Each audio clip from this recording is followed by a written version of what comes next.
Welcome back. Today we are going to be talking about free trade zones with our friend and partner Cynthia Dearin, Managing Director of Dearin & Associates. Hi Vivianne, how are you going? I'm excellent, thank you. Look, I'm going to be talking about free trade zones in the United Arab Emirates and specifically why Australian companies should be looking there to business and to set up. Excellent, what a great idea. So I'll talk about Shanghai and you talk about Dubai as well as the other free trade zones. Sounds great. Excellent. So I'm going to start off with having a bit of a chat about the Shanghai Free Trade Zone that the Chinese government put into place in September of 2013.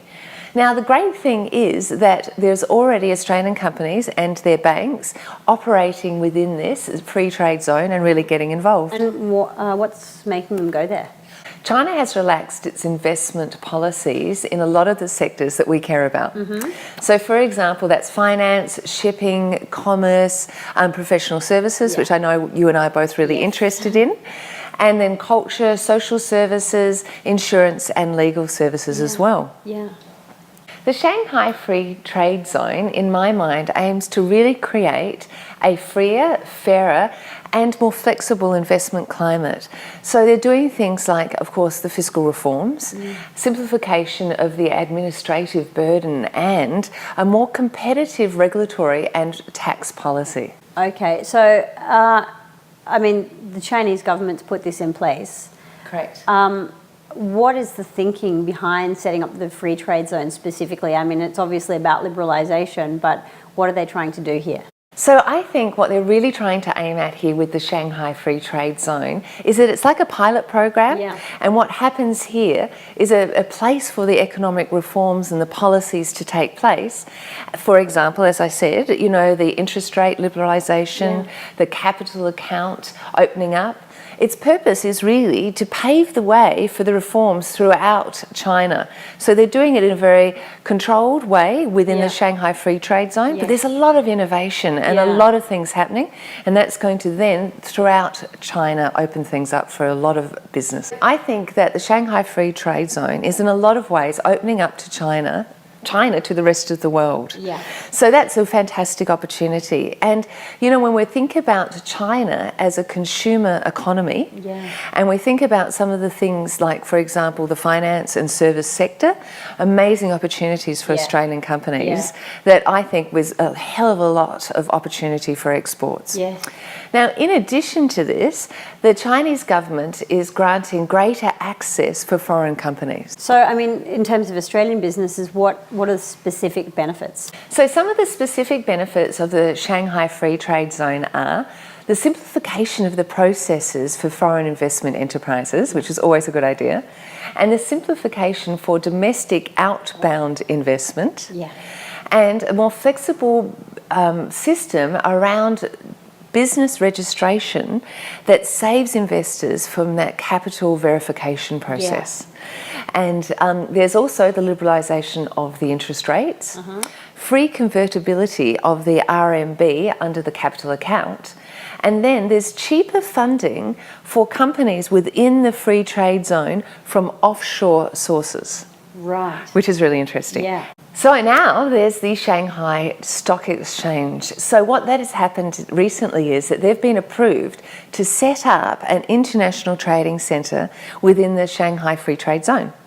And what that is, it's a pilot scheme, and they're going to allow foreign investors to tap into the world's fourth largest stock market in terms of capitalisation and issue shares in the world's second largest economy. So that is going to be huge, and it's going to be really exciting to see who takes advantage of it and starts listing there. Can't wait.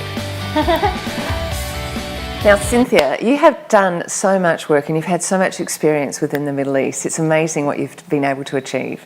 And I just want to go through a little bit. You've got such a deep knowledge of the region, and they, of course, in the UAE have a number of free trade zones, don't they? Yeah, they do. You know, it's surprising. I think it's probably not very well known here in Australia, but the United Arab Emirates has been setting up free trade zones since the 1980s. Oh, wow. So Really? Before they came into existence in China. The first one was set up in Jebel Ali in 1985, and Jebel Ali is just outside Dubai. So since then, there has been this mushrooming of free trade zones, and there are a whole bunch. So you have the Dubai International Financial Centre, that's a very well-known one. You have the Ras Al Khaimah Free Trade Zone. So that is a free trade zone that is basically geared at reinvigorating the Emirate of Ras Al Khaimah, which is like one of the small states. You have Dubai Media City. That's a huge regional base for Arab media. You have Dubai Healthcare City, which is now attracting some of the top names like Johns Hopkins University, Cornell, the best of the best. So Wonderful. the UAE in the last 10 to 15 years or so has really gone pretty crazy with its free trade zones. Obviously it's working for them. It seems to be. Excellent. But what do you really think of as the benefits behind these free trade zones? Well, I mean, let me put it this way. The free trade zone is an option that a foreign investor has to set up outside the normal regulatory system of the UAE. So the way it works is that there is one free trade zone for each industry cluster. So as I just mentioned, Dubai International Financial Centre, Healthcare City, Jebel Ali, which is imports and exports. So that is good because it allows the investor to co-locate with people who are doing the same thing. Oh, I can understand. So they're building out a real ecosystem around those specific areas, which is so smart. It is. And, you know, another thing that is great about the free trade zones is that they allow foreign investors to set up, as I've mentioned, outside the normal regulatory system. So I won't talk about that today because it's quite complicated, but essentially in the free trade zone, you can set up as a 100% foreign-owned company, which you cannot do if you operate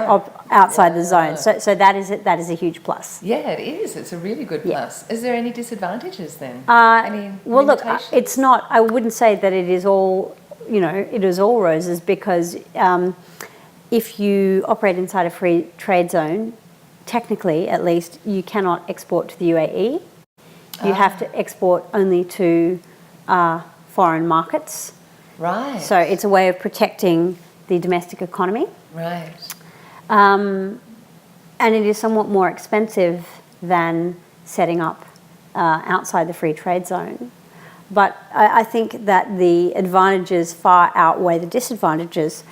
For example, if you're a foreign investor who is not confident about the UAE legal framework and court system, you might like to set up somewhere like Dubai International Financial Centre because it has its own legal and regulatory framework. Within the zone. It's based on English common law. Oh, that's very It has reassuring British judges. So for an Australian firm or a British or American firm, that's seen as a real plus. That gives some real confidence and security. And you know, what is now fantastic for Australian firms is that last year, Dubai International Financial Centre and the State of New South Wales, or the Supreme Court of New South Wales, signed a memorandum of understanding so that they can enforce judgments in both places. Oh, how clever. Which is really, really helpful. Confidence, the whole thing. That makes really good sense. Yeah, so, you know, that's another benefit. In addition to that, there are some of those fairly standard things that come with free trade zones.